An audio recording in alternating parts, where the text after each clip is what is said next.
Doctor میر اکبر علی افتخاری صاحب، ان کے علمی تباہر سے آپ سب واقف ہیں۔ مجھے بھی اس کا علم نہیں تھا۔ جب کبھی ہمارے شبیر صاحب ان سے رب پیدا کرتے تو معلوم ہوتا کہ وہ کہتے کہ ابھی میری طبیعت ٹھیک نہیں ہے، لیکن مجھے اس کا علم ہی نہیں تھا، ورنہ میں یہاں بھی ذکر کرتا تھا۔ خیر، اللہ کا شکر ہے وہ ہمارے درمیان موجود ہیں اور صحت یاب ہو چکے ہیں۔ 2-3 مہینے کی تکلیف اٹھائے ہیں اور اللہ انہیں صحت سے رکھے اور ہمارے ان سے جو استفادے کے موقع ہیں اسے اضافہ فرمائے۔ حضرات، آج کا جو عنوان ہے یہ غزوہ احد، اسلام کا اہم ترین غزوہ۔ اب مجھے چندہ یہ بتانے کی ضرورت نہیں ہے کہ غزوہ کسے کہتے ہیں۔ سرکار دو عالم جس میں شرکت فرمائیں ویسی جنگوں کو، پھر اس کے بعد جنگ بدر ہے، جنگ احد ہے وغیرہ، تو یہ جو ہے بدر اور دوسرے جنگیں ہیں، لیکن یہ جو ہے غزوہ ہے، تو اس لحاظ سے آج ہمیں بہت ہی اہم عنوان سے وہ مخاطب کر رہے ہیں، اور ان کے علمی تباہر کے بارے میں زیادہ نہیں کہنا چاہتا، اس وجہ سے کہ وہ سامنے موجود ہے اور ان کی تعریف میرے لیے مناسب نہیں ہے۔ آپ حضرات سے یہ بھی گزارش ہے کہ ہمارے اگلے ہفتے کے جو اعلامیہ آئے ہیں، یعنی آج سے جو آغاز ہو رہا ہے، کہ لیتے جائیے اور اپنے اپنے حلقوں میں، اپنے اپنی مساجد میں اس کو اعلان بھی کروائیے، لگائیے بھی۔ مجھے یہ بتانے کی بھی چندہ ضرورت نہیں ہے کہ رمضان کے بعد سے ہمارا جو آغاز ہوا ہے محافل کا، وہ 1 مہینے کے بعد کا ہے، اور یہ اب دوسرا ہفتہ ہے جو ہمارا سلسلہ چل رہا ہے۔ آپ لوگوں کے تعاون سے یہاں کے محافل کامیاب جاتے ہیں، اور یہ بھی کہ ویب سائٹ کے اوپر انہیں بیرونی ممالک میں بھی دیکھا جاتا ہے۔ چنانچہ میں بھی پچھلے 1-2 مہینے پہلے باہر تھا، مارچ اور اپریل میں، مئی کے مہینے میں 12 تاریخ کو آیا، تو مجھے بھی یہ توفیق ہوئی کہ یہاں پر جو ہو رہا ہے وہاں پر دیکھوں کہ دنیا تمام میں دیکھا جا رہا ہے۔ تو میں آپ سے یہ بھی گزارش کروں گا کہ ایسے حضرات جن کے لوگ باہر ہیں، چاہے وہ امریکہ ہو یا مڈل ایسٹ ہو یا کوئی اور مقام ہو، ان کو لکھیں، یہ بھیجائیں۔ آج کل واٹس ایپ پہ بھیج دیا جا سکتا ہے، یہ بھیجتے کہ بتا دیں ان کو کہ اس پہ ویب سائٹ کا بھی نمبر ہے، اس پہ بھی ویب سائٹ کا نمبر ہے۔ وہ وہاں جب تک کہ واقف نہ ہوں کیسے دیکھیں گے؟ وہ تو تڑپتے رہتے ہیں کہ ہم وطنوں کے بارے میں کچھ معلومات رکھیں، لیکن وہ جو ہے ہم ان کو مناسب سہولتیں نہیں پہنچاتے، واقفیت نہیں ہوتی، اس وجہ سے نہیں دیکھتے۔ تو ایسے حضرات جن کے عزیز و اقارب باہر ہیں، ان کو ویب سائٹ کے لیے واٹس ایپ پہ بھی بھیج سکتے ہیں۔ میں آپ سے زیادہ وقت لیے بغیر آج کے مخرج صاحب سے گزارش کروں گا کہ وہ شہنشین پر تشریف لائیں اور ہمیں خط۔ وعلیکم ورحمۃ اللہ وبرکاتہ۔ الحمدللہ رب العالمین، والصلاة والسلام علی سید الانبیاء والمرسلین وعلی آلہ الطیبین الطاہرین واصحابہ الاکرمین اجمعین رضوان اللہ تعالی علیہم اجمعین۔ حاضرین اکرام، یہ ایک مسلمہ حقیقت ہے کہ جو قوم اپنی تاریخ سے، اپنے ماضی سے واقف نہیں، زمانہ اس کو مٹا دیتا ہے۔ اور ہمارا المیہ یہ ہے کہ نوجوان ہماری تاریخ سے واقف نہیں، کہ صحابہ کرام نے کیسی کیسی صعوبتیں اٹھائیں، کیسے کیسے مصائب کو جھیلا، تب جا کر اس دنیا میں اسلام کا بول بالا ہوا۔ تو میں راست مضمون پر آتا ہوں۔ جب تک سرکار دو عالم صلی اللہ علیہ وسلم مکے میں تشریف فرما تھے تو انہیں غزوات کی اجازت نہیں ملی، اس لیے کہ وہاں اسلام انتہائی کمزور تھا اور غزوات کا متحمل نہیں ہو سکتا تھا۔ حکم ہوا کہ ہجرت کرو، مدینہ شریف تو آپ نے دوسرا مستقر بنایا، ہجرت فرمائی۔ جب مدینے میں آئے آپ کی تعداد، آپ کے متبعین کی تعداد میں بھی اضافہ ہوا اور طاقت میں بھی اضافہ ہوا، تو اللہ تعالیٰ نے حکم دیا کہ اب تم جنگ کر سکتے ہو، اب تم غزوات کر سکتے ہو۔ اس سے پہلے میں نے جنگ بدر کے بارے میں کہا تھا، جو اسلام کی سب سے پہلی مکمل جنگ تھی، جس میں اللہ تعالیٰ نے فتح نصیب فرمائی۔ اور انوکھی بات یہ تھی کہ اللہ تعالیٰ نے فرشتوں سے مدد کی تھی۔ پہلے 3000 پھر 5000 فرشتوں کا وعدہ فرمایا، لیکن کام 1000 سے چل گیا اور کھلی فتح نصیب ہوئی، اور کئی 70 کے قریب یا اس سے زیادہ سرداران قریش قتل ہو گئے۔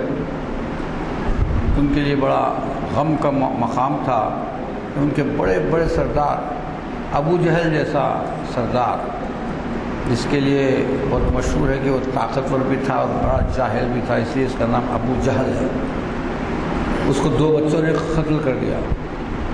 عتبہ وغیرہ وغیرہ جیسے خطرناک کفاران مکہ وہ قتل ہو گئے۔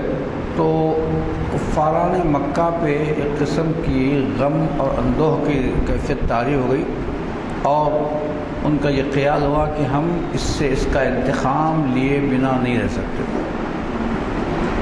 تو ابو سفیان اس وقت تک ایمان نہیں لائے تھے۔ وہ جو تجارتی قافلے سے واپس لوٹے تو وہ کثیر رقم میں کے حساب سے ان کو نفع ہوا تھا، لیکن انہوں نے کہا کہ یہ رقم ہم استعمال نہیں کریں گے، یہ رقم اثر نو نئی فوج کی ترتیب کے لیے استعمال کریں گے۔ یہ آپ اندازہ لگائیے کہ ان کا یہ ایمبیشن تھا کہ یہ ساری رقم ہم استعمال کرنے کے بجائے اسلام کے قضا قما کے لیے استعمال کریں گے۔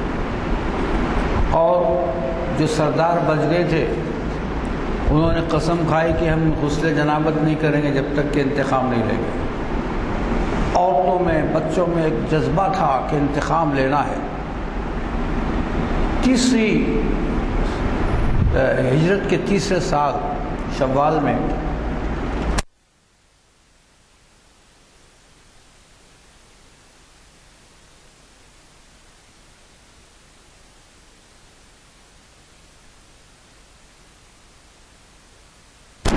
اگر ہم دیکھیں، مقابلہ کریں جنگ بدر اور جنگ احد کا، تو جنگ بدر میں حسن و جمال اور کمال ہے، اور رحم اور کرم کی بارش ہے، کیونکہ اللہ تعالیٰ نے مسلمانوں کی نصرت فرمائی فرشتوں سے، اور ان کو یہ مجدہ بھی سنا دیا کہ تمہیں فتح ہوگی۔ لیکن جب ہم احد میں آتے ہیں تو یہاں جلال کبریائی کا اظہار ہے، اور کچھ حد تک وہ اللہ تعالیٰ بھی انتقام لینا چاہتا ہے۔ اب آپ کہیں گے کہ صاحب یہ کیسا انتقام ہے؟ جو اسیران بدر تھے، یہ اس سے لنک ہے، اس لیے میں اس کا ذکر کر رہا ہوں۔ اسیران بدر جو بدر میں قید ہو گئے تھے، جس میں عباس بن عبد المطلب بھی تھے رضی اللہ تعالیٰ عنہ، جو حضرت کے چچا ہیں، اور بڑے بڑے لوگ اس میں قید ہو کر آئے۔ 70 قیدی آئے، تو سرکار دو عالم صلی اللہ علیہ وسلم نے مشورہ کیا اپنے صحابہ سے، اجل صحابہ جو تھے، کہ بھائی ان کے ساتھ کیا کرنا چاہیے۔ تو پہلے حضرت ابوبکر صدیق رضی اللہ تعالیٰ عنہ سے مشورہ لیا، وہ بھی بڑے نرم دل تھے، جیسے کہ سرکار دو عالم صلی اللہ علیہ وسلم رحمۃ للعالمین ہے۔ تو انہوں نے کہا حضور، نہ جانے ان میں کتنے مسلمان ہو جائیں گے، کتنے ہمارے طرف آ جائیں گے، ان کو فدیہ لے کر چھوڑ دیا جائے۔ حضرت عمر رضی اللہ تعالیٰ عنہ بڑے سخت گیر تھے۔ فدیہ کس کو بولتے ہیں؟ فدیہ کا مطلب یہ ہے کہ جب کوئی قید ہوتا ہے تو زمانے کا دستور تھا کہ یا تو اس کو قتل کر دیا جاتا یا اس سے کہا جاتا کہ بھائی اتنی رقم تم دے دو تو اس رقم کے عوض ہم تمہیں چھوڑ دیں گے. تو اگر وہ رقم دے دیتا تو چھوٹ جاتا. ایسا ہوا بھی کہ کئی ایسے قیدی تھے جو بالکل مفلوق الحال تھے وہاں پر، تو لیکن وہ لکھنا پڑھنا جانتے تھے. تو سرکار نے فرمایا کہ تمہارا فدیہ یہ ہے کہ تم یہاں رہو گے اور ہمارے بچوں کو اور بڑوں کو علم سکھاؤ گے. علم کی اتنی قدر ہے کہ ان قیدیوں سے بھی سرکار دو عالم صلی اللہ علیہ وسلم نے وہی کام لیا کہ علم پھیلاؤ. کیونکہ اس زمانے میں آپ کو معلوم ہونا چاہیے مکے کی آبادی 10 لاکھ تھی، وہ ایک میٹروپولیٹن سٹی تھا. اس زمانے میں 10 لاکھ تھے، اس میں چند پڑھے لکھے تھے. اور جو مدینہ کی آبادی ہے اس میں تو کوئی پڑھا لکھا بھی نہیں تھا، چند پڑھے لکھے تھے. اس میں ایک حضرت عمر، حضرت ابو بکر صدیق رضی اللہ تعالیٰ عنہ جو پڑھے لکھے تھے. تقریباً میجارٹی ایسی تھی کہ جو علم سے نابلد تھے. تو آپ نے فرمایا کہ بعض لوگوں کا فدیہ یہ ہے کہ تم ہمارے لوگوں کو علم سکھاؤ. تو وہ اس فدیے پر چھوٹے اور کچھ رقم دے کر چھوٹے. جب عباس بن عبد المطلب کی باری آئی تو سرکار نے کہا آپ کو تو بھاری فدیہ دینا پڑے گا، 25 اوقیہ سونا دینا پڑے گا. یہ اوقیہ سمجھیے ایک میجرمنٹ ہے، جیسے کہ ہمارے پاس تولہ، گرام وغیرہ ہے. اس زمانے میں بہت بھاری اس کا وزن تھا. تو حضرت عباس نے فرمایا کہ بیٹے دیکھو میں تو مفلوق الحال ہوں، میرے پاس کچھ نہیں ہے اور میں تمہیں کہاں سے دے سکتا ہوں. تو آپ نے کہا چچا جان وہ جو اپنی زوجہ محترمہ کے پاس 25 اوقیہ رکھوایا تھا اپنے جنگ سے پہلے، وہ کہاں گیا؟ تو میں تھوڑا سا اشارہ دے دوں، جب حضرت عباس جنگ کے لیے لائے گئے، وہ خود نہیں آئے، جنگ کے لیے لائے گئے تو انہوں نے 25 اوقیہ سونا اپنی بیوی کو پاس رکھایا اور کہا کہ بھائی جنگ ہے، قتل ہو جا سکتا ہوں، زندہ بھی رہ سکتا ہوں، اگر قتل ہو جاؤں تو یہ تم اس سے استعمال کر لینا. اور اس وقت دونوں کے سوا کوئی نہیں تھا. تو انہوں نے پوچھا کہ اے محمد صلی اللہ علیہ وسلم آپ کو کس نے بتایا؟ تو بولے مجھ کو میرے پروردگار نے بتایا. تو حضرت عباس بن عبد المطلب نے کہا کہ حقا کہ آپ صحیح نبی ہیں اور ایمان لائے ہیں، کیونکہ یہ ایسی بات تھی جو دونوں کے سوا کسی کو نہیں معلوم تھی. تو خیر یہ، لیکن اللہ تعالیٰ نے اس کو پسند نہیں فرمایا. اللہ تعالیٰ نے حضرت عمر کے قول کو، ان کی ترتیب، ان کی جو تجویز تھی اس کو پسند فرمایا اور حکم دیا کہ خیر اس وقت تو چھوڑ دیا جاتا ہے، پھر جب غزوہ ہوگا تو ہم تمہارے 70 آدمیوں کا خون بہائیں گے. تو غزوہ احد میں 70 صحابہ، اجل صحابہ شہید ہو گئے، جس میں حضرت حمزہ جو سرکار دو عالم صلی اللہ علیہ وسلم کے چچا ہیں، عم مبارک ہیں، وہ بھی شہید ہو گئے. تو وہ انشاءاللہ بھی میں بتاؤں گا. تو یہ وہ جنگ ہے جو انتخاباً کفار نے لڑی اور مسلمانوں نے تعاون کرہن اس جنگ کو شروع فرمایا. اس لیے کہ جب مشاورت ہوئی تو کسی نے کہا کہ صاحب مدینے میں رہ کر لڑیں گے. اس میں ایک عبداللہ بن ابی بھی تھا، اس نے کہا کہ مدینے میں ہم محصور ہو کر لڑیں گے. اور کچھ جوشیلے صحابہ نے کہا کہ نہیں مدینے کے باہر جا کر لڑیں گے. تو سرکار دو عالم صلی اللہ علیہ وسلم نے اسی تجویز کو پسند فرمایا. 1000 کے لشکر کے ساتھ آپ نکلے مدینے سے باہر اور احد کو منتخب فرمایا کہ یہاں ہم جنگ کریں گے. اب دیکھیے یہ عبداللہ ابن ابی 300 کے لوگوں کے ساتھ شریک ہوا. جب بیچ راستے میں تھے کہ اب اس کے بعد جنگ شروع ہونے والی ہے، تو اس کو رئیس المنافقین کہتے ہیں. عبداللہ ابن ابی نے اپنے 300 ساتھیوں کے ساتھ میدان چھوڑ دیا اور کہا کہ آپ نے ہمارے مشورے کو قبول نہیں کیا ہے، اس لیے ہم تمہارا ساتھ چھوڑ رہے ہیں. حالانکہ یہ جو عبداللہ ابن ابی ہے یہ پہلے یہودیوں کا ساتھ تھا اور اس نے سمجھا کہ جب میں ایمان لا لوں گا تو میں سردار بنا دیا جاؤں گا، لیکن سردار نہیں بنا تو منافق ہو گیا. آپ کو معلوم ہونا چاہیے کہ منافق انتہائی خطرناک ہوتے ہیں۔ مسلمانوں کو کافروں سے اتنا نقصان نہیں پہنچا جتنا منافقین سے پہنچا ہے، تو اللہ تعالیٰ نے ان کے لیے بھی بڑا اجر رکھا ہے۔ اللہ تعالیٰ فرماتا ہے ان المنافقین فی الدرک الاسفل من النار، جہنم کے 7 درجے ہیں، سب سے نچلا 7واں درجہ ہے، اور اس 7ویں درجے میں منافقین رہنے والے ہیں۔ درک الاسفل کے سب سے نچلے تہ میں رہیں گے، اور کفار 6 درجے میں رہیں گے، تو مطلب ہے کہ کفار ایک درجہ آگے ہیں۔ تو یہ منافق تھا، ان کو رئیس المنافقین کہتے ہیں، اور ان کے جو بیٹے تھے وہ بڑے پکے مسلمان، باپ منافق اور بیٹا بڑا مسلمان تھا۔ تو خیر اس نے اپنے 300 ساتھیوں کو لے کر چھوڑ دیا، اب 700 ہی رہ گئے، 700 لوگ باقی رہ گئے، جبکہ وہاں 3000 کا لشکر ہے، اور 3000 کا لشکر پورے ساز و سامان کے ساتھ، ہتھیاروں کے ساتھ ہے۔ تو سرکار کے دو عالم صلی اللہ علیہ وسلم نے فرمایا کہ میں اللہ پر بھروسہ کرتا ہوں، ساز و سامان پر بھروسہ نہیں کرتا۔ آپ تشریف لائے، احد کو چنا، میدان احد کو چنا کہ یہاں جنگ ہوگی۔ تو آپ نے جو نقشہ بنایا وہ ایک عظیم الشان جرنیل ہونے کا اندازہ بتاتا ہے کہ جس انداز پر جہاں آپ نے فوج کو متعین کیا تھا، وہ آج بھی یورپ کے اور امریکہ کے ملٹری ڈیفنس کالجز میں اس کو بتایا جاتا ہے کہ دیکھو یہ اسٹریٹجی ہے کہ جس طرح جنگ ہوئی۔ آج بھی خالد بن ولید کے جو اسٹریٹجک اٹیکس ہوتے ہیں اس کو بتایا جاتا ہے امریکہ میں خصوصاً، کہ دیکھو کیسا حملہ ہوتا تھا، کیسے پلان بنایا جاتا تھا۔ تو آپ نے یہ 3 لشکر بنائے، اور ایک لشکر کو جنہوں نے حج کیا ہے اور میدان احد کے پہاڑ کا دورہ کیا ہے تو شاید ان کو یاد ہوگا کہ احد کا پہاڑ بہت بلند ہے اور طویل ہے، اور اس کے سامنے ایک ٹیلہ ہے اونچا، اور وہ ٹیلہ بڑا کارآمد ہے۔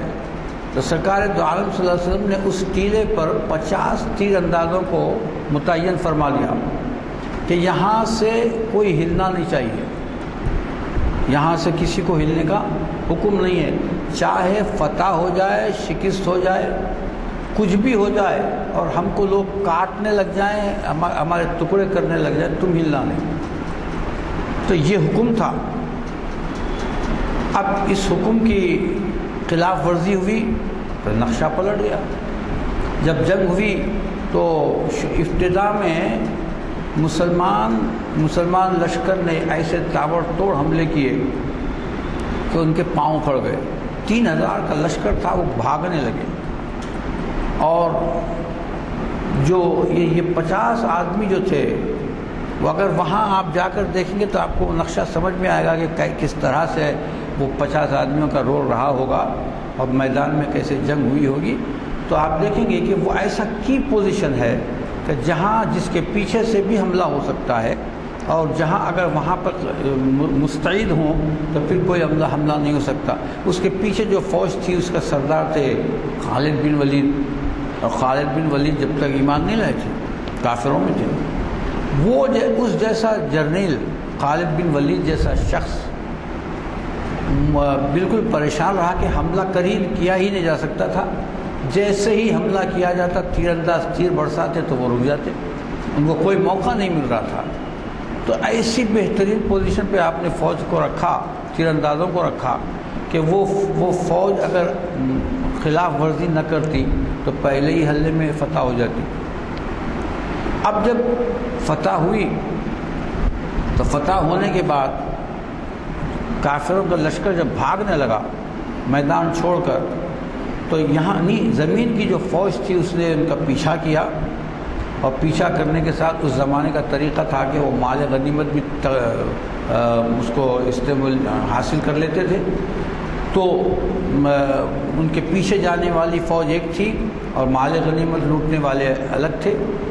یہ جو ٹیلے پر تھے انہوں نے یہ سمجھا جنگ ختم ہو گئی، اور جنگ ختم ہونے کے بعد اب تو کیا ہوا کہ وہ لوگ بھاگ رہے ہیں اور لوگ مال غنیمت جمع کر رہے ہیں، لہذا انہوں نے اپنا پوزیشن چھوڑ دیا۔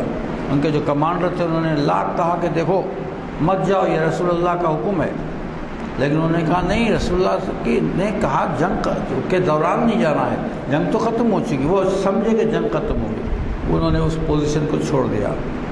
جیسے ہی اس پوزیشن کو چھوڑ دیا، خالد بن ولید کو ایک موقع مل گیا کہ بہترین نعمت مل گئی ان کو، تو خالد بن ولید نے کیا کہ ادھر سے حملہ کر دیا۔ جیسے ہی حملہ کیا وہ سارے تیر انداز ہلاک ہو گئے تلواروں کے زور پر، اور وہ ہلاک ہونے کے بعد انہوں نے جو حملہ کیا تو جو نقشہ، جو میدان فتح ہو رہا تھا وہ شکست میں تبدیل ہو گیا۔ اب یہ صحابہ جو دیکھے کہ پلٹ وار ہوا ہے تو سراسیمہ ہو گئے، اور سراسیمہ ہونے کے بعد انہوں نے میدان کو چھوڑنا شروع کر دیا۔ اور اس میں شیطان کا بھی بڑا رول تھا۔ اس نے کیا کیا، جعال بن حسیمہ ایک صحابی تھے، ان کی آواز میں اس نے آواز لگائی کہ محمد صلی اللہ علیہ وسلم شہید ہو گئے۔ یہ جو سننا تھا تو آپ کو حیرت ہوگی، کچھ ایسا معلوم ہوتا ہے کہ یہ قصے کہانی ہیں، لیکن حیرت کی بات یہ ہے کہ اس نے جو آواز لگائی تو مدینے میں بھی وہ آواز سنے آئی تو سارے گھروں میں کوہرام مچ گیا کہ سب نبی کریم صلی اللہ علیہ وسلم شہید ہو گئے۔ جیسے ہی شہادت کی خبر ہوئی لوگوں نے ہمت ہار دی۔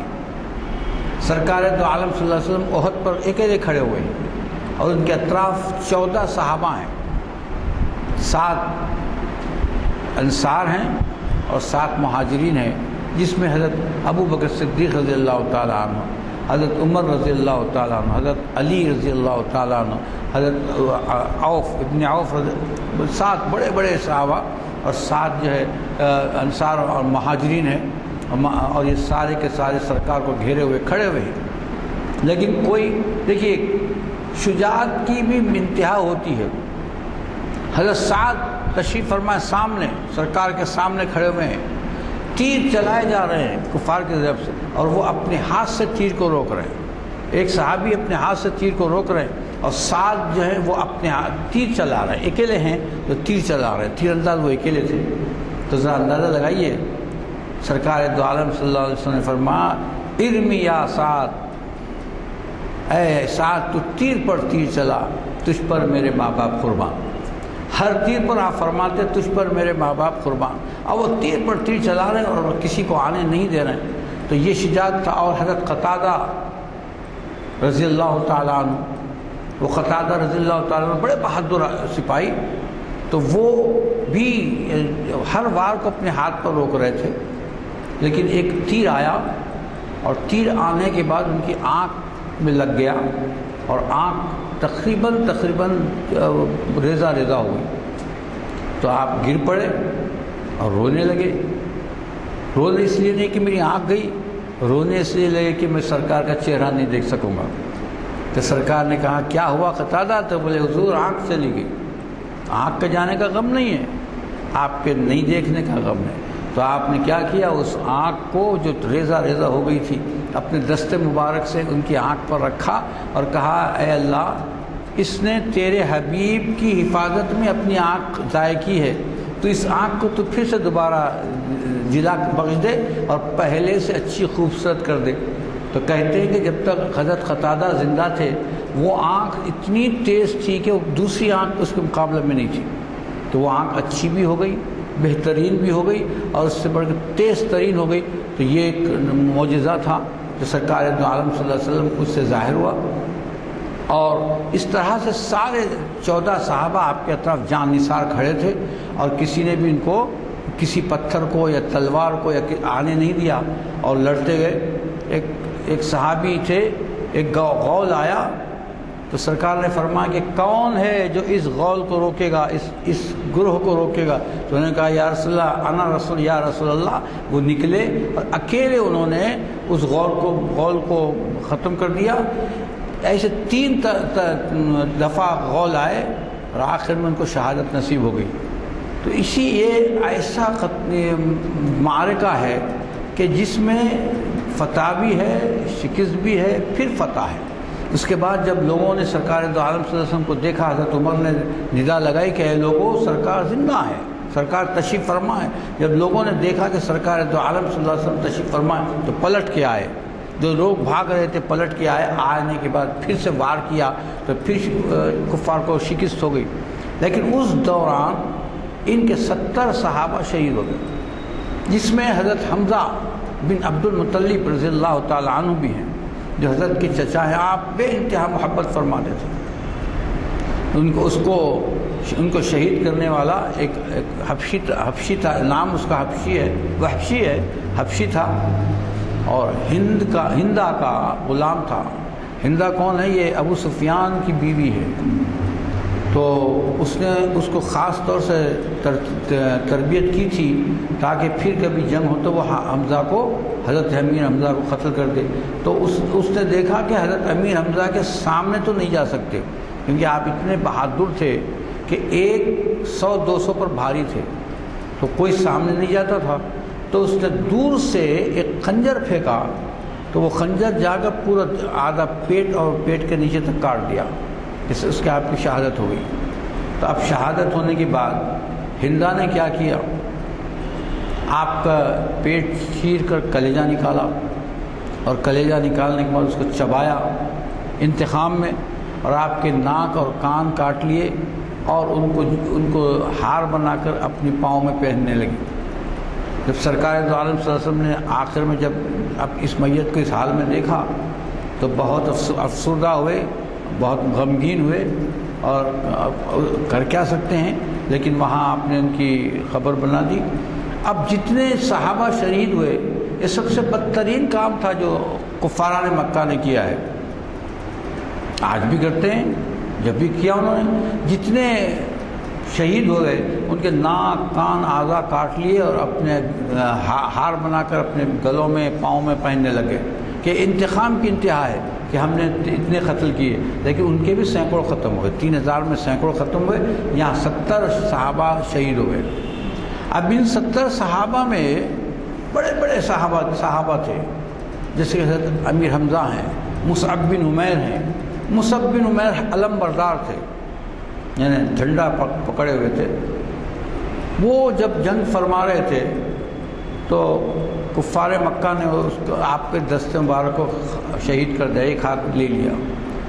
تو جس وقت جنگ کر رہے تھے تو آپ زور زور سے عموماً رجز گانے کا ایک طریقہ تھا ان لوگوں میں، وما محمد الا رسول، یہ کہتے ہوئے آپ جنگ فرما رہے تھے۔ اللہ تعالیٰ کو ان کا یہ جملہ اتنا پسند آ گیا کہ سورہ آل عمران میں آیت نازل ہوئی یہی بعین ہی اسی آیت کے ساتھ، وما محمد الا رسول قد خلت من قبلہ الرسل افإن مات او قتل انقلبتم علی اعقابکم، کہ وما محمد الا رسول قد خلت من قبلہ الرسل، یہ اللہ تعالیٰ نے اس جملے کو اپنی آیت، اپنی وحی کا حصہ بنا دیا، یعنی اتنا پسند آ گیا کہ اس کو اللہ تعالیٰ نے اپنی قرآن کا حصہ بنا دیا ہے۔ تو جب بھی ہم پڑھتے ہیں تو دراصل مصعب بن عمیر رضی اللہ تعالیٰ عنہ جیسے صحابی کا اس جملے کو دہراتے ہیں۔ یہ تو اس کے بعد جب پانسا پلٹ گیا تو یہ ہوا کہ یہ کفاران مکہ نے دیکھا کہ تیروں سے کوئی کام نہیں چل رہا ہے۔ کیوں؟ تیروں کو یہ لوگ ہاتھ پر روک رہے ہیں، ہاتھ پر روک دے رہے ہیں، سرکار تک آنے نہیں دے رہے ہیں۔ تو اس کے سرداروں نے کہا نہیں بھائی پتھر مارو۔ تو جب ایک پتھر مارنے لگے تو ایک پتھر آپ کے دندان مبارک پر لگ گیا، اور جیسے ہی دندان مبارک پر لگ گیا تو خون کا فوارہ چھوٹنے لگا، اور وہ خون کا فوارہ اس سے قبل کہ زمین پر گر جائے حضرت جبرائیل علیہ السلام تیزی سے تشریف لائے اور اس خون کو اپنے ہاتھ میں لے لیا۔ سرکار نے پوچھا، ایک ضمنی بات عرض کر رہا ہوں، سرکار دو عالم صلی اللہ علیہ وسلم نے حضرت جبرائیل علیہ السلام سے ایک دفعہ پوچھا، اے جبرائیل آپ اوپر سے نیچے آتے ہیں پھر جاتے ہیں، کبھی کبھی ایسا ہوا کہ آپ تیزی کے ساتھ آئے ہوں؟ تو بولے ہاں حضور 3-4 دفعہ آیا ہوں۔ تو بولے کب کب؟ تو جب حضرت یوسف علیہ السلام کو بولی میں ڈال دیا گیا کنویں میں، وہ تہہ میں گر جاتے اور ہلاک ہو جاتے، تو اللہ تعالیٰ نے مجھے حکم دیا کہ اے جبرائیل جاؤ اور میرے محبوب کو بچا لو. تو میں اس سے پہلے کہ وہ پتھر پر گرتے میں ان کو بچا لیا. اور فرمایا حضور جب آپ کے دندان مبارک شہید ہوئے اور خون نکلنے لگا تو مجھ کو حکم ہوا اے جبرائیل نیچے جاؤ اور میرے حبیب کے خون کو اپنے ہاتھ میں لے لو.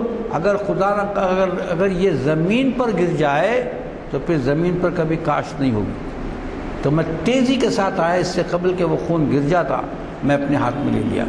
تو یہ اب جب آپ کے دندان مبارک شہید ہو گئے، لوگوں میں غم و غصہ ہو گیا اور لوگوں میں یہ افواہ ہو گئی کہ آپ شہید ہو گئے. تو اس کے بعد جو انہوں نے جنگ کی تو اس جنگ میں پانسا پلٹ گیا. اب کفار بالکل ہزیمت ان کو ہو گئی اور وہ شکست کھا کر بھاگنے لگے. لیکن باوجود اس کے کہ وہ شکست خوردہ تھے، ان کی ابھی طاقت باقی تھی. تو انہوں نے کیا کیا، مدینے سے دور پھر پڑاؤ ڈالا تاکہ ان کو غفلت میں آ کر ان کو حملہ کیا جائے. تو کتاب سیر میں لکھا ہے، تاریخ کی کتابوں میں لکھا ہے کہ سرکار دو عالم صلی اللہ علیہ وسلم کی بصیرت دیکھیے. آپ نے ایک صحابی کو کہا کہ جاؤ وہ گروہ وہاں کا ٹھہرا ہوا ہے، اس کے سامنے کچھ ایسا کرو کہ اس کو ہیبت ہو جائے. تو وہ شخص گیا اور جانے کے بعد اس نے کہا کہ یہاں کیوں ٹھہرے ہو؟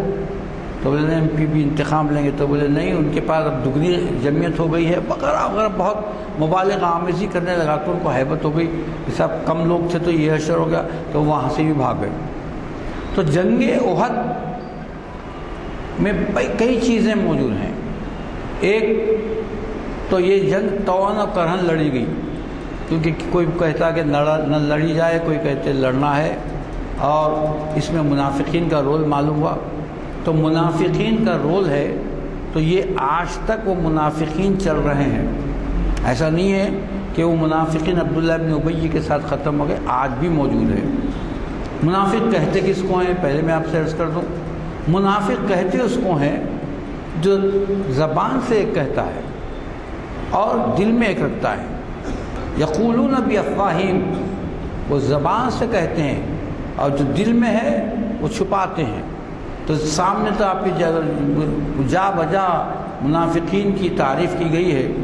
وَإِذَا لَقُوا الَّذِينَ قَالُوا آمَنَّا، اے حبیب جب وہ آپ کے لوگوں کے ساتھ ملتے ہیں تو کیا بولتے رہے؟ ہم تو ایمان لا لیے. وَإِذَا خَلَوْا إِلَىٰ شَيَاطِينِهِمْ قَالُوا إِنَّا مَعَكُمْ، اور جب اپنے سرداروں میں جاتے ہیں تو وہ کہتے ہیں ہم تمہارے ساتھ ہیں. تو یہ جو منافقین ہوتے ہیں، کافروں سے زیادہ انہوں نے اسلام کو نقصان پہنچایا ہے. اور یہ منافقین سے کبھی زمانہ خالی نہیں رہے گا. اب ان کی نئی نئی صورتیں ہو رہی ہیں، وہ منافقین کی نئی نئی صورتیں ہو رہی ہیں. اسی عبداللہ ابن ابی کے متبعین میں ایک خوارج نکلے، خوارج بھی وہی ہیں. ان خوارج سے مختلف فرقے نکلے، وہ بھی وہی ہیں. تو اس عبداللہ ابن ابی کے زمانے کے جو لوگ ہیں وہ آج تک چلتے آ رہے ہیں. تو ان خوارج سے اسلام کو خارج کرنا، اس لیے جب تک کہ سرکار دو عالم صلی اللہ علیہ وسلم کو حکم نہیں ہوا آپ نے ان خوارج کا نام نہیں لیا. لیکن ایک دفعہ جب حکم ہو گیا کہ اے حبیب ان کو ظاہر کر دو، تو آپ نے ممبر پر کھڑے ہو کر کہا یا اللہ انت منافق اخرج من المسجد، مسجد سے نکل جا. اس طرح ایک ایک کا نام لے کر ان منافقین کو مسجد سے نکالا اور لوگوں کے درمیان یہ معلوم ہو گیا کہ یہ منافق ہیں اور یہ ایمان والے ہیں. تو اب 3 گروہ ہو گئے. اس کے بعد 3 گروہ کھلے، 3 گروہ ہو گئے. ایک مسلمان اور دوسرا کافر، اس میں مشرکین بھی شامل ہیں، اور تیسرا منافق. تو منافقین سے اللہ تعالیٰ قرآن میں بار بار کہتا ہے کہ یہ بڑے خطرناک ہیں. ان المنافقین یخادعون اللہ، بے شک منافق ایسے ہیں جو اللہ کو یہ سمجھتے ہیں کہ وہ اللہ کو دھوکہ دے رہے ہیں. وَهُوَ خَادِعُهُمْ، حالانکہ اصل یہ ہے کہ وہ خود اپنے آپ کو دھوکہ دے رہے ہیں. وہ اس کے بعد ان کی بہت تعریفیں کی ہیں منافقین کی. تو یہ وہ لوگ ہیں جو ہم کو بھی دھوکہ دیتے ہیں، اس بات سامنے والے کو بھی دھوکہ دیتے ہیں اور یہ سمجھتے ہیں کہ ہم نے اللہ کو دھوکہ دے دیا.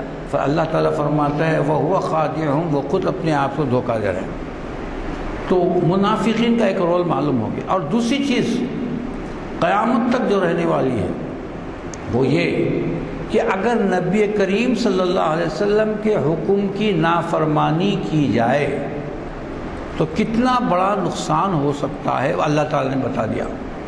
سرکار نے فرمایا تھا کہ اس مقام کو مت چھوڑو، چاہے کچھ بھی ہو جائے۔ مسلمان لشکر کو ذبح بھی کرنا شروع کر دے اگر دوسرا لشکر، تو تم وہ جگہ نہیں چھوڑنا۔ لیکن انہوں نے کیا کیا؟ سرکار دو عالم صلی اللہ علیہ وسلم کی حکم کی سرتابی فرمائی، اس حکم کی نافرمانی فرمائی۔ تو کیا ہوا کہ اتنی بڑی شکست ہوئی دوران میں کہ 70 صحابہ شہید ہو گئے، اور بڑے اجل صحابہ تھے، ایسے کہ معمولی صحابی نہیں تھے، بڑے اجل صحابہ تھے، ان کی شہادت ہو گئی، اور بڑا نقصان پہنچا دین اسلام کے لشکر کو، اسلامی لشکر کو، اس لیے کہ انہوں نے سرکار دو عالم صلی اللہ علیہ وسلم کی نافرمانی فرمائی۔ یہ چیز آج تک بھی ہے۔ ہم جب تک سرکار دو عالم صلی اللہ علیہ وسلم کی نافرمانی کرتے رہیں گے، ہمیں زمانہ ایسا ہی پیستا رہے گا۔ آج چو طرف ہمارے لیے یلغار ہے، سوچ کے دیکھیں، وہ یلغار اس لیے ہو رہی ہے کہ ہم نے نبی کریم صلی اللہ علیہ وسلم کے احکام کو بالائے طاق رکھ دیا ہے، ہم نے آپ کے احکام کو چھوڑ دیا ہے، ہم نے آپ کی سنتوں کو چھوڑ دیا ہے۔ سنتوں کو اگر اپنائیں گے تو یاد رکھیے ہمارا بھی ہم بھی سرخور ہو جائیں گے۔ ایک زمانہ تھا حضرت عمر کے زمانے میں، ایک لشکر گیا جنگ کے لیے، ایران کے قریب جنگ کے لیے، تو حضرت عمر نے دیکھا کہ طویل ہو گیا ہے، جنگ کا زمانہ طویل ہو گیا، تو آپ نے لکھا کہ ہو سکتا ہے تم سے کوئی سنت چھوٹ گئی ہو، اور اس سنت کے چھوٹنے کی وجہ سے تم کو فتح نہیں ہو رہی ہے، غور کرو اور اس سنت کو زندہ کرو۔ تو تمام لشکر میں صحابہ تھے، انہوں نے غور کیا کہ کیا سنت چھوٹ گئی۔ دیکھیے آپ سرکار کی سنت پر عمل کرنے کا کیا ہے، کیا سنت چھوٹ گئی؟ تو معلوم ہوا کہ مسواک کرنے کی سنت چھوٹ گئی، کیونکہ جنگ کے مصروفیت میں مسواک چھوڑ دیا۔ تو کمانڈر نے کہا کہ بھائی چلو اب مسواک کرنا شروع کرو، اس لیے کہ سنت رسول ہے۔ اب مسواک کر رہے ہیں، زور زور سے وہ مسواک کر رہے ہیں، کیونکہ کئی دن سے نہیں کیا تھا۔ سامنے کا لشکر دیکھ رہا تھا کہ یہ لوگ اپنے دانت کو تیز کر رہے ہیں، وہ سمجھ رہا ہے کہ اپنے دانت کو تیز کر رہے ہیں۔ وہاں افواہ یہ پھیل گئی کہ یہ مسلمان بڑے خطرناک ہیں، تلوار اور تیر سے کے ساتھ ساتھ اب دانتوں سے بھی لڑیں گے، ہم دانتوں سے بھی کاٹیں گے، کیونکہ دانتوں کو تیز کر رہے ہیں۔ وہ آ کے دیکھتے رہے، سردار آ کے دیکھتے رہے، بولے یہاں سے بھاگو۔ کیوں کہ اب یہ لوگ تو بڑی عجیب تیاری کر رہے ہیں، کبھی ہو نہیں سکتی، دانتوں سے کاٹیں گے۔ دیکھیے ایک سنت کو پوری کیا، تھوڑی دیر میں فتح ہو گئی۔ تو ہم اپنی زندگی میں اگر غور کریں اور معرکہ احد کو اپنے سامنے رکھیں، اور معرکہ احد کو سامنے رکھنے کے بعد اگر ہم دیکھیں کہ ہماری کیا کیا چیزوں میں نافرمانی ہو رہی ہے، ہم کس چیز کو چھوڑ رہے ہیں، کس چیز سے ہم منہ موڑ رہے ہیں، تو ہم کو معلوم ہو جائے گا کہ آج ہماری نکبت کا، آج ہماری اس پریشانی کا مسئلہ یہ ہے کہ ہم سرکار دو عالم صلی اللہ علیہ وسلم کی سنتوں کو چھوڑ رہے ہیں۔ کیونکہ یہ معرکہ احد بتا رہا ہے کہ ایک حکم کو نہیں سنا، اس حکم کی عدول حکمی کی، تو اللہ تعالیٰ نے ایک ایسا پانسا پلٹ دیا کہ اس کے فتح سے شکست میں تبدیل ہو گئی۔ لیکن جب پھر محبت میں پلٹے تو پھر فتح ہو گئی، اور اس کے ساتھ بعض بڑے اچھے اس کے اندر یہ بھی ہیں۔ جب وحشی نے حضرت امیر حمزہ رضی اللہ تعالیٰ کو شہید کر دیا تو سرکار کو معلوم ہو گیا کہ وحشی نے شہید کیا ہے۔ فتح مکہ کے وقت وہ آئے اور انہوں نے کہا کہ بھائی میں سامنے تو نہیں جا سکتا، اگر سامنے جاؤں تو مجھے قتل کا حکم ہو جائے گا۔ تو لوگوں نے کہا نہیں، تم ہماری امان میں آ جاؤ، اور ہماری امان میں آگے تو سرکار کچھ نہیں فرمائیں گے۔ تو خیر وہ گیا، تو سرکار نے دیکھ کر فرمایا کہ کیا تو وحشی ہے؟ تو بولے ہاں حضور میں وحشی ہوں۔ پھر پوچھا تو نے حمزہ کو شہید کیا؟ تو بولے ہاں غلطی ہو گئی، میں نے شہید کیا، ایمان لانا چاہتا ہوں۔ تو بولے ٹھیک ہے ایمان لا، مگر کبھی سامنے نہیں آنا۔ اندازہ لگائیے کہ آپ کو کتنا غم تھا اپنے چچا کا، کبھی سامنے نہیں آنا۔ اور پھر جب ہندا آئی تو اس کو بھی مسلمان فرمایا، لیکن کہا اے ہندا کبھی تو میرے سامنے مت آ، ورنہ میرے چاچا کی صورت نظر آئے گی۔ تو چچا سے اتنی محبت تھی کہ دونوں کو سامنے آنے کا حکم نہیں تھا۔ کبھی سرکار دو عالم صلی اللہ علیہ وسلم نے کسی کو منع نہیں فرمایا لیکن ان دو کو منع فرمایا کیونکہ یہ زخم کیا تھا انہوں نے غزوہ احد میں. تو لیکن حبشی کیا کیا انہوں نے، جو وحشی تھے انہوں وہاں سے نکل گئے کہ بھئی اب جب سرکار کے سامنے جا نہیں سکتے تو کیا ہوگا. جس وقت مسلمہ کذاب کی جنگ ہوئی تو انہوں نے مسلمہ کذاب کو قتل کیا اور کہا کہ آج میرا پرائشچت ہو گیا ہے، آج میرا میں نے جو حضرت امیر حمزہ کو قتل کیا، شہید کیا تھا، آج اس کا بدلہ میں نے دے دیا ہے. تو ایک تھے نوجوان صحابی تھے، ان کا خطاب ہے غسیل ملائکہ.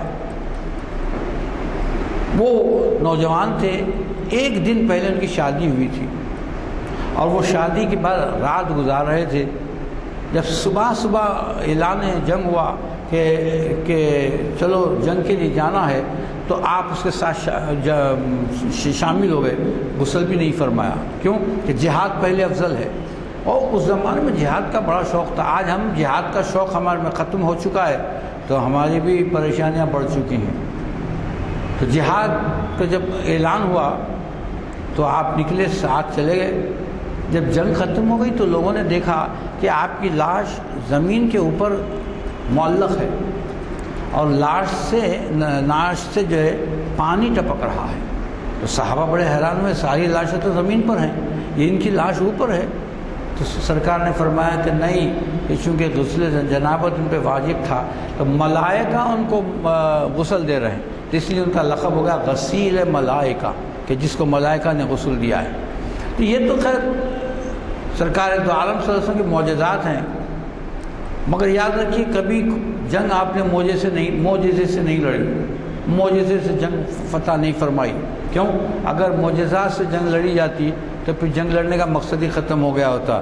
سرکار فرماتے تجھے شکست تو شکست، لیکن سرکار نے بتایا کہ نہیں، جب تک کہ میدان عمل میں تم نہیں آؤ گے. خود سرکار دو عالم صلی اللہ علیہ وسلم ذرہ بختر پہنے ہوئے ہیں، اپنے کمر مبارک سے تلوار لٹکائے ہوئے ہیں اور یہ بتا رہے ہیں کہ نبی بھی جب ذرہ بختر پہن لیتا ہے تو جنگ ہونا ضروری ہے. تو کبھی آپ نے ایسا نہیں کیا کہ سب نے میں یہاں دعا کرتا ہوں سوائے بدر کے، تو کبھی آپ نے دعائیں نہیں فرمائیں، دعا تو فرماتے تھے. تو یہ چیزیں ہمیں ایسی معلوم ہوتی ہیں کہ اس چیز سے بڑا ہم کو سبق ملتا ہے. ایک تو سنت رسول چھوڑنے کا ہم کو وعید ہے کہ سنت چھوڑنا نہیں چاہیے، اور سرکار دو عالم صلی اللہ علیہ وسلم کے علم پر کبھی ہمیں وہ نہیں کرنا چاہیے. میں نے دیکھا کہ ہمارے پاس ایک فرقہ ہے، میں کسی فرقے کا نام نہیں لیتا، وہ جنگ احد سے پہ ہنستا ہے اور بڑا محظوظ ہوتا ہے. وجہ یہ ہے کہ صحابہ چونکہ بھاگے تھے، جبکہ اللہ تعالیٰ نے ان کی برات کے لیے حکم نازل فرما دیا کہ اس دن جنہوں نے منہ موڑ کر میدان سے چلے گئے، وجہ تھی اللہ نے فرمایا کہ میں نے انہیں معاف فرما دیا، جس میں حضرت عثمان بھی شامل ہیں. لیکن وہ اس کو مذاق کا موضوع بناتے ہیں اور یہ کہتے ہیں کہ دیکھو، یہ تو میں نے کانوں سے سنا ہے کہ ان کا کہنے والا کہہ رہا تھا کہ یہ جو صحابہ ہیں جو بھاگ گئے تھے سوائے علی کے، حضرت علی رضی اللہ تعالیٰ عنہ کے، یہ سب غنیمت خور تھے، نعوذ باللہ من ذالک. غنیمت خور یعنی مال غنیمت کھانے والے. حالانکہ صحابیوں کا یہ عالم تھا کہ جہاں سرکار دو عالم صلی اللہ علیہ وسلم کا پسینے مبارک گرتا وہاں خون بہا دیتے. جہاں آپ نے بدر میں صحابہ نے کہا کہ یا رسول اللہ، ہم موسیٰ علیہ السلام کی امت نہیں ہیں کہ جو کہیں کہ آپ اور آپ کا خدا جا کے لڑ لے، ہم تو وہ ہیں جو آپ کے ساتھ لڑیں گے مریں گے، آپ ہمارا جینا مرنا آپ کے ساتھ ہے. تو یہ وہ صحابہ کے لوگ توہین کرتے ہیں اس واقعے کے لحاظ سے. وہ ہر شخص اپنے اپنے طریقے سے وہ یہ اس واقعے کو بیان کرتا ہے. ہم تو اپنی حدود میں رہ کر، اپنے اہل سنت والجماعت کے حدود میں رہ کر ہم بیان کرتے ہیں، کسی پر تنقیص نہیں کرتے. لیکن ایک گروہ ہے جو صحابہ پر تنقیص کرتا ہے اور برے برے الفاظ سے صحابہ کو یاد کرتا ہے. یقین ہے جو صحابہ کو برا کہے گا اس کا ایمان تو گیا. کیوں کہ صحابہ اور اہل بیت، دیکھیے ہمارے سنت الجماعت کے 3 اصول ہیں، 4 اصول ہیں کہ جو اللہ پر ایمان لائے، سرکار دو عالم صلی اللہ علیہ وسلم کی گواہی دے، صحابہ کا اکرام کرے، ان کے راستے پر چلے، اہل بیت کا اکرام کرے، ان کے راستے پر چلے، اور اولیاء اللہ کی عزت کرے. یہ اہل سنت والجماعت کا چارٹر ہے، اس کے سوا دوسرا نہیں ہو سکتا.